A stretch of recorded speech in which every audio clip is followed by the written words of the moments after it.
আজকে আমাকে শেষ এক্সাম, আমরা আজকে এক্সামটা সবাই মিললাম রেস্টুরেন্টে গিয়া একটু মজা মজা করতে লেট হয়ে গেছে। পরে সজীবে ও আমার ফ্রেন্ড ওকে কি তুই যদি একলা যাবি কিভাবে তোকে বাসামকে বাসা একসাথেই যাওয়া যায়, তোর আমি নামাই দিব নে। পরে আমরা গাড়ি পাই না, গাড়িটা আসতেছি। পরে একটা লোক বলে তোমরা এখানে দাঁড়াও, পরে ও দাঁড়াইছে, তোমরা কই যাইতেছো? পরে আমরা সব কিছু ভাইঙ্গে কইছি। পরে ও আর কথাটা শুনে কেড়ে দিচ্ছে। তারপর দেওয়া রাস্তায়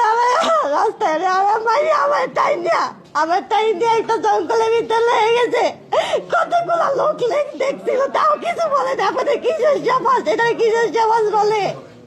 দুইটা মহিলা দেখছে আমার নিতে, ওইখানে দিয়ে অনেক খারাপ কাজ করছে, আমার মারছে, তাও দেখছে, তাও কিছু করলো না। মহিলা দুইটা কিসের মহিলা হইল?